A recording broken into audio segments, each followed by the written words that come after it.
Have you secured your place to the Accountants Daily Strategy Day? We're calling for all dedicated accountants. The one-day conference is designed to equip you with the latest industry updates and tips to modernise practice management and combat the changing regulatory and consumer landscape. Don't miss your chance to attend and network with government officials, leading industry bodies and key solutions workers. Secure your place now by visiting accountantsdailystrategyday.com.au. Accountants Daily Insider, a behind-the-scenes look at the biggest news in the Australian accounting profession. Hello and welcome to a special episode of Accountants Daily Insider. I'm your host, Jotham Leon. Now, we would normally speak to just one guest on a topical issue in the industry on a regular Accountants Daily Insider episode. But on today's episode, we'll be featuring three experts from within the accounting and small business industry. Now, representing the accounting profession today is Andrew Conway, CEO of the Institute of Public Accountants. Welcome, Andrew. Good to have you with us. Yeah, thanks, Jotham. Good to be here in person. Could you just tell us a little bit more about what you do at the IPA? Yeah, so as CEO of the IPA group, which includes both the Australian operation, but also our operations throughout Asia and importantly also the UK. But our principal focus really is on the small business space in the profession, driving policy outcomes for small businesses as well. So it's great to be here and looking forward to the conversation. Excellent. And we also have with us Sam Allett, CEO of the Reckon Group, who will be sharing with us some insights from a accounting software provider's perspective. Welcome, Sam. Thanks for joining us today. Thanks, Jotham. Good to be here. Could you tell us a little bit more about Reckon? Yeah, obviously, Reckon, we're a technology company, so we provide accounting and payroll solutions to small businesses throughout Australia and New Zealand. But importantly, we also provide practice management and compliance tools to accountants. So very happy to be in a room with Bo and Andrew and sharing insights that everyone finds valuable. Excellent. And last but not least, we have Bo Bertoli, co-founder and chief revenue officer of Prosper, who will talk us through what he's seeing in the small business landscape from a lender's perspective. Welcome, Bo. Good to have you with us. Yeah, great to be here. Could you tell us a little bit more about Prosper? Well, Prosper is Australia's leading and largest online lender to small businesses. So over the last 8 years, we've lent out just under $2 billion in capital, predominantly to small businesses with an average loan of about $30,000. We get to see, a huge amount of data in the way that small business owners think and operate and run their businesses. And we're able to provide that critical thing that keeps, in our view, the cogs of the business turning, which is cash and cash flow. All right. And just to kick us off, I guess we've seen business confidence rising to a 10-year high. We've had GDP improving by 3.1% over the December quarter, and everything seems pretty rosy now that we've got the vaccine rollout fully underway. But are small businesses really feeling confident at the moment? What's the mood like on the ground? Maybe I'll start with Bo. What are you seeing from small businesses? We've definitely seen a shift in confidence over the last 3 to 6 months. And it's very closely correlated to the lockdowns that are in local areas. And I think small business owners have spent the last 12 months really learning how to adapt their business and how to respond quickly to different circumstances that they're faced with. We've got to remember a year ago was the first time a small business owner really had their business deliberately closed by the government. It's actually the 1 year anniversary. It almost is, yeah. So that shock of, what do you do in that circumstance has had some time to settle, and small business owners, certainly we found, have become very adaptive and incredibly resilient out of the last 12 months. I think in the last 3 months, as the state borders have been more open, we've started to see really the economy take off on its own 2 feet. Government stimulus has been wound back and it hasn't really dented consumer confidence. Retail spending is at an all-time high. Property prices are growing. All of those signals are building confidence. And I think for small business owners to make any investment decision requires confidence. So there's definitely a shift. I'd also just note that there are pockets of the economy that are still in really difficult times. Yep. And there are various, some of the tourist destinations, particularly related to international travellers. Hospitality is another major industry in Australia, and it's a bit of a tale of two areas. The suburban areas are booming because people are working from home. The CBD areas are suffering because a lot of offices still haven't returned anywhere near to pre-COVID levels. So again, business owners are having to respond and adapt, and we've seen a phenomenal resilience and that out of small businesses last year. But the mood is very different here in March 2021 than it was even at December last year. For sure. And Sam, what's your take on confidence levels at this time? Yeah, I'd use the word optimistic. There feels like a lot of optimism out there. I think in 2020, we all had such a horrid year, but we learned a lot. So I really like the word resilience. And so many businesses had to adapt. And I think we've hit 2021 not just with renewed confidence. I think there are some businesses that had a couple of bad months, but then returned to positive months and still got government stimulus. So I do think there's a fair bit of cash in the economy. And I think that that's driving that optimism and real opportunity. And as Bo said, I think a lot of businesses looked at their business model, had to change, and have now got opportunities to take that into 2021 and beyond. Yep. And Andrew, you obviously see the accounting side of things and the small business side of things. What are your thoughts of the past 12 months? Yeah, look, I think optimism's right. I was just reflecting on where our head office is based in Melbourne, as you might know. And, in Melbourne, the Melbourne CBD is still pretty much dormant. But as I was walking around the corner of our head office downstairs in the laneway, right adjacent to our head office was literally a weed that was growing out of a crack. I thought, there's the green shoots. So we're going to talk about green shoots. I've seen them. But it was a weed. But look, I think there is some optimism, but I'd say it's cautious optimism. I think the small businesses we're interacting with and the members who are advising them are saying, yep, signs are pretty good. If we look at a macro level, the equity market, share market, actually, we knew 12 months ago dropped by 30% almost in less than a week, and it's regained almost to be at par as to where we were 12 months ago. So that recovery is there, because I think the share market is a good indicator of what's happening in the economy. But that sense of caution is there because of JobKeeper coming off, and I think a lot of small businesses are just saying, what's around the corner? Will we get targeted relief? All eyes sort of looking to federal budget and federal government support as well, but also looking at state government and territory government support. So there's just that sense of optimism, but just tinged with a sense of caution as well. Yep. We're coming to the end of JobKeeper, and that's coming really quickly.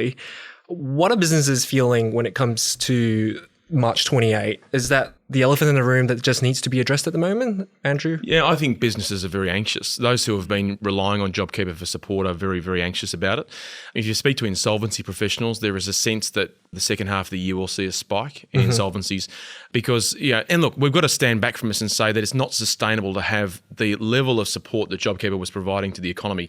Even a wealthy nation like Australia, comparatively, doesn't have the funds to support JobKeeper long term. So it does need to change, does need to be refined.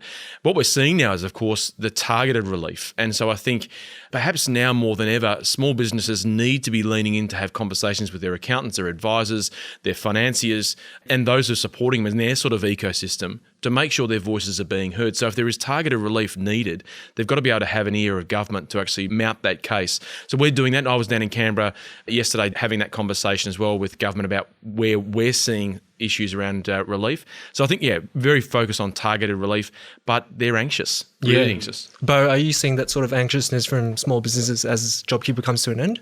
I think it's very based upon the industry or the impact that they've had. So as Andrew said, there's a very large number. In fact, the numbers we saw from Treasury is forecasting about 300,000 businesses to still be receiving JobKeeper and falling off. But in the grand scheme of the economy, there's 2 million small businesses, but 15%, who up until this month were receiving JobKeeper, that's a pretty material number. Sure. So I think that's where the anxiety is coming from a lot of business owners. And you've got to remember that your revenue had to be down a very, very large amount to be eligible. So there's still a lot of businesses that are down maybe 10 or 20% revenue that are ineligible, but your revenue is still off 20%. Yeah. So in that case, as a business owner, you've got to have adjusted your model to continue. So we've seen business owners now respond, and again, with great advice in many cases from their accountant around how to think about the cost structure of their business, how to think about the funding of their business, how to think about the cash flow in their business. I think if there's anything that the last year has taught many business owners that perhaps they lost sight of is the importance of cash flow and having access for that rainy day in your business. Many business owners got caught out. They didn't have 3 months of operating cash available in savings or other places in their business. So I do think there's been obviously a great government program come through in JobKeeper and a range of other stimulus.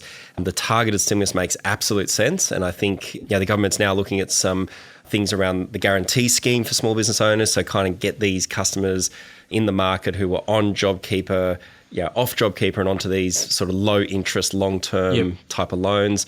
Again, that's a transition, trying to get people off the drug, of ongoing stimulus and onto kind of non-government funded sources, which makes perfect sense. Yep. And so, you were just talking about that guarantee scheme. So have you seen an uptick in inquiries from small business clients in terms of funding that needed that short-term funding to deal with cash flow woes and concerns?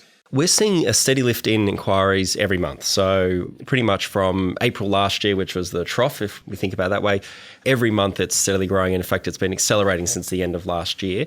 We've found quite a mixed bag of inquiries. So the government guarantee scheme, of which Prosper is a part of, we've taken a really good lens with that product because we think it's an excellent offer for small business owners. But there's a lot of small business owners whose businesses are actually in good shape and are in great shape even. In some cases have benefited from the change in the way the economy works. So a lot of businesses that had a digital presence, for example, pre-COVID, have absolutely run. In some cases, their revenues are up 50 or 100%, and they're thinking about growth and investing and how do you take advantage of this shift in the way that the economy's gone. So those sorts of activities are requiring funding. They're not requiring the government guarantee programs. They're actually requiring just general ongoing market types of funding. So again, we think it's going to be very focused to businesses that require it rather than the whole kind of spectrum of small businesses. Cool. Sam, what's your take on JobKeeper coming to an end? Yeah, I think it's got to come to an end. Sure. Quite frankly, I think Bo and Andrew have summed it up well. I don't think government stimulus should or can come to an end. I think of my hairdresser who's just around the corner in North Sydney. He's very, very talented, by the way. Before you say anything, Andrew and Bo. But for example, because the cities or North Sydney economy is not back to normal, he is certainly struggling, and he's still over 50% down as one example. Same with cafes, hotels, obviously travel. So I think government stimulus and support has to continue, but it has to be targeted. So I think we all need to let JobKeeper go. That has absolutely served its purpose, by the way. A great initiative by the Australian government. Now we need to think about what industries are still suffering and how do we support them. Yeah, excellent. And let's just talk about the relationship between accountants and small business clients. Over the past 12 months, we know that accountants were absolutely crucial on the economic front lines, helping their clients access JobKeeper, the other stimulus measures. And the TPB's latest annual survey of 12,000 consumers found that 88% still have a high level of trust in the accountant in 2020. I guess that's a resounding acknowledgement of the professionalism that the profession has displayed throughout a very difficult year. Andrew, what are your thoughts on that relationship? Yeah, well, we saw it firsthand with clients contacting members. The minute JobKeeper was announced, we had members contacting us saying they were run off their feet. Actually, the phones, the emails just wouldn't stop. The number of hours that members put into providing advice that was unbillable or not billed to try and keep that advice flowing to their clients, I think just reinforced the fact that they are the trusted advisor. We often use that term and banning it around, and until sort of COVID hit, we'd use the term trusted advisor, but I think it did come into its own, and we saw firsthand what it means to be a trusted advisor and what that trust relationship really, how it materialises. And so accountants very much are seeing that, their clients are relying on that support. But I think the important thing for us as a professional body is then how do we resource that so that when the accountant turns around, they're getting the hundreds of inquiries an hour in some cases from clients saying, "What do I qualify for JobKeeper?" That's going to happen again with changes and tweaks to refining JobKeeper. So we've got another wave of that coming. We shouldn't use the term wave, but another wave of that coming. So are they ready for that? And so what happens then is the accountant turns to their professional body and to say, well, can you help us make sense of this, to synthesize information? So we're trying to do what we can to be ahead of that and to try and keep members up to date, because trust is a product of knowledge. And I think the way in which you use your knowledge and harness your knowledge, and our members are really leaning into that like never before. Our events are sold out. We're the only place in the world you can do face-to-face training and accounting at the moment is in Australia. No other place around the world is doing face-to-face training. And so I think that's a really important thing for us to make sure we keep members as up-to-date as possible and to resource that trust relationship. Cool. Sam, so what do you think about the relationship between accountants and small business clients over the past year? Yeah, Andrew said the key word, trusted advisor. It's always been bandied about with accountants. I think they need to own that statement. I saw an awesome statistic a number of years ago that I think it was only firefighters who were trusted more than accountants. Wow. And I just love reminding them of that. I mean, who doesn't trust a firefighter, quite frankly? But out of every other profession, accountants are more trusted. They form very, very tight relationships, lifelong friendships. And look, I know we don't have too long to go into it. I think we're going to see a boom in the accounting profession, quite frankly. I think it confirmed their role in the economy. Many of us have said accountants were the economic frontline of the economic recovery. So really, I think we're going to see a boom for the accounting profession. Yeah, Bo, what are your thoughts? Have you seen small business clients leaning more on their accountants when they come to Prosper? Well, 100%. I mean, when you start a small business, the first professional advisor you appoint is your accountant, and they stick with you all the way through and through the good times and the bad times. And I think we saw the very best of the accounting profession through the last 12 months. Certainly from a small business owner's perspective, the number one challenge they all were facing was cash flow. I mean, quite literally, a ridiculous percentage of them had their income stop, revenue stopped, but outgoings don't stop, right? You've still got wages, you've still got your taxes, you've still got your super, you've still got your rent, you're supplying, but you've got a whole bunch of money going out. So what we saw with the accounting profession, they obviously understand cash flow inside out. A lot of small business owners are not super financially literate. That's why they lean on their accountants to actually advise them and give them guidance of how to get through it. So certainly we saw the accounting profession provide huge advice around how to get access to the government programs, but also managing your business through a turbulent time that they've got very little experience in actually going through, which gave us a lot of confidence when we could see small business owners coming through. They'd spoken to their accountant, and often their accountant said to them, what you need to do is get working capital of $50,000 to get you through the next 3 months, or things like this. It made us feel much more confident that this was a small business owner taking the situation very seriously. The accountant had provided great advice and guidance around the cash requirements of the business, helping them with their forecasting, helping them really understand what they needed to keep their business afloat, through these really turbulent times. So yeah, I think that the profession, trust is 100% the right word to use, but also that advice and guidance, I think, saved probably hundreds of thousands of small business owners during this time. Obviously, Prosper is a lender into this space, but there are dozens of lenders, from the big banks all the way through to very small companies. And I think, again, the accountant profession took an unbelievable leading role. And it was behind the scenes, and it's a thing that's not often spoken about. But we know firsthand, how important their role was, and in fact, how much trust and confidence it gave us as a lender to keep the money flowing into the small business economy. And Jonathan, just a quick follow-up, just in terms of the point Bo's made. I mean, one of the reasons why we've put into our budget submission to actually have a voucher scheme in place for small businesses, so that before a small business even starts operating, or as they emerge from the pandemic and look at recovery, they actually can get and engage in a professional advisor. It could be an accountant, it could be somebody else, or just a general business advisor, but engage them as soon as possible. Sometimes that advice is, you're not ready. And the economic impact of that is far better to actually address that up front rather than actually let the business fall over. So I think from our point of view, getting that advice up front and early is really, really important, which is why we've put that in our pre-budget submission and supported by the Australian Small Business and Family Enterprise Ombudsman. The only thing I want to add to it is, and Andrew and I were on an internal call talking about this the other day, is that for years the accounting profession has been told and kind of spoken about compliance is dead. Compliance is not dead. Compliance is the backbone of the economy. Like, we all need to comply. We all pay taxes. We all need to do compliance. So I think that government stimulus that required up-to-date record keeping, up-to-date record submission, basically reaffirm that compliance is not dead. It's a fundamental core part of what an accountant does. And based on that complying data and financial data, then they can offer advice. Yeah. And apart from COVID-19, I guess, driving that relationship between small businesses and accountants closer, it also drove a lot of businesses to go digital for the first time. And Sam, you're probably best placed to talk about this, but did you see an uptick in inquiries over the past 12 months? Yeah, look, we did. For small businesses, we saw increased web traffic, increased adoption of our accounting and payroll solution. But I think it's important to look at why. First of all, again, accountants have advised small businesses that they should go onto the cloud, have cloud technology from accounting and payroll that the accountant can keep up to date, collaborate with. And everyone's been focused on this word cloud. And I think it's very interesting because cloud is super important. But a big thing about cloud was the concept of work anywhere, remotely.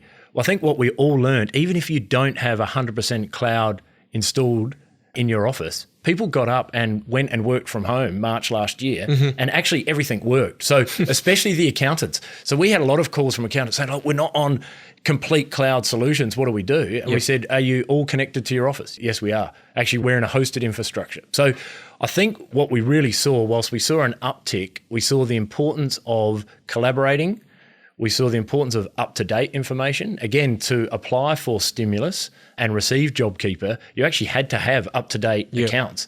So we've seen a big focus less on the technology platform and more, what is this technology tool doing for me, the accountant, and for me, the small business? Andrew, what were your thoughts about technology and the way it's pushed accountants over the past 12 months? Yeah, look, I think Sam's spoken about the actual process by which, accountants have transitioned and businesses have transitioned. But for me, it's around, digitisation is not innovation. And I think what COVID has taught us, and with small business particularly, is that innovation might just be the way in which a small business their actual business model, like completely doing something different. And so I think the tech, though, and the digitization is an enabler to the innovation. And I think people have made that connection. But I really think this is the space that the accounting profession can step into in terms of providing advice to small businesses and support.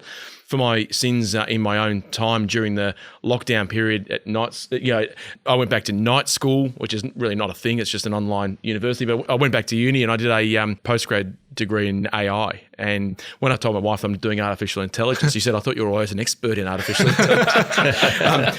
But the reason why I wanted to do that was just to build my knowledge as to what's happening and the opportunities. And the opportunities for the profession are immense in the AI space. And to look at, AI risk and ethical frameworks, we should be stepping into that space as a profession because that's about risk management and our risk framework. So it's not being perturbed by the algorithm that's driving AI or digitization, but understanding the mechanics of it and the impact that it has. And I think the profession has an opportunity. Now's the time to be stepping up and having those conversations about what can I do to diversify my service offering. And this is precisely the sort of area that I think professionals should be stepping into. Bo, how has that digital push helped Prosper over the past year?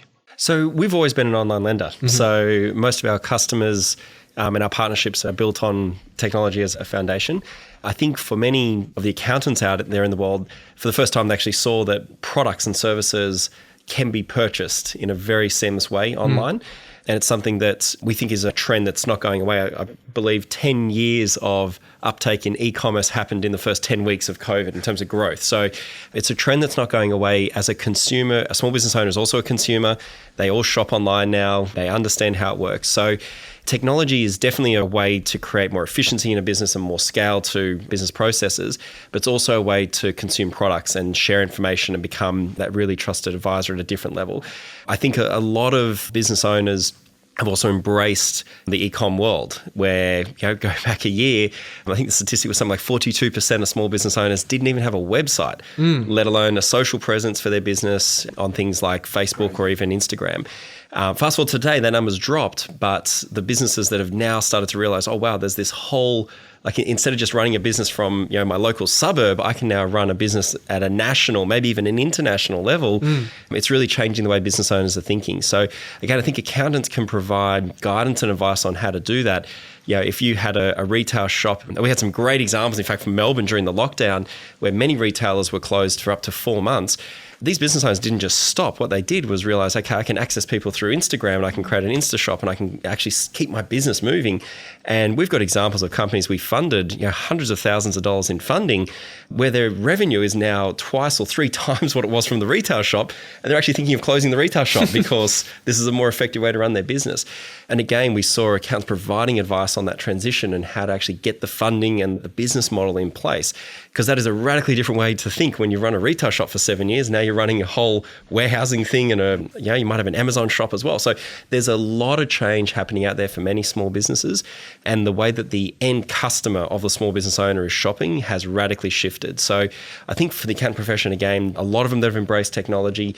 There's a lot that are still learning more and more about technology, and products like Reckon is a great example of a leading tech platform that's really trying to push the way that customers and partners and everything comes together. So I think there's a long way to go with the education and awareness, but there's been a big shift for the end customer. That's a force that's not going away, and I think it needs to be embraced even more so by the accounting industry. Cool. And I guess just looking ahead for the next 12 months, let's just crystal ball here for a second. But what role will accountants have in 2021 and beyond as we embark on this economic recovery journey? Andrew, do you want to start? Yeah, look, I think the ongoing role around just guiding their small business clients in particular, the trusted advisor piece. But from our point of view, there are a few items that are low-hanging, very practical fruit that need to be addressed, and they speak to lightening the load a little of a professional, a member in practice. They've got a lot of things coming at them. We talk at the moment around things like ASIC fees and levies that are applied to those AFSL holders, through to financial services licensing and regulation, and the basis of advice that can be provided. There's issues around TPB compliance and CPD requirements. There's a whole lot of things coming at professionals, and they turn around and say, well, we're just coming off the back of this and we're about to go into another period of JobKeeper advice. Just leave us alone for a moment. So I think members particularly, and certainly the feedback we're getting is they just want some oxygen. They want some time just to allow them to take a breath, look at their businesses in particular, try and resource and get ready for the next year. But I think there's that piece around the advice. I think on the broader policy front, we're looking at issues to do with asset write-offs and obviously the continuation of those schemes.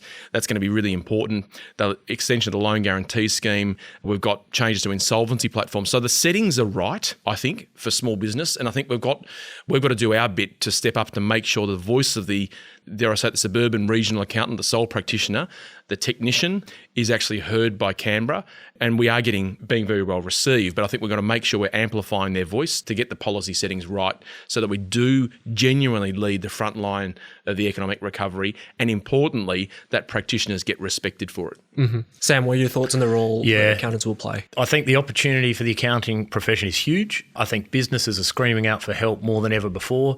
Accountants are primed. I don't think it's going to change the accounting profession operating model, but what an opportunity for accountant to do what they advise their businesses or their business clients, to look at their business model and their own operations and streamline that.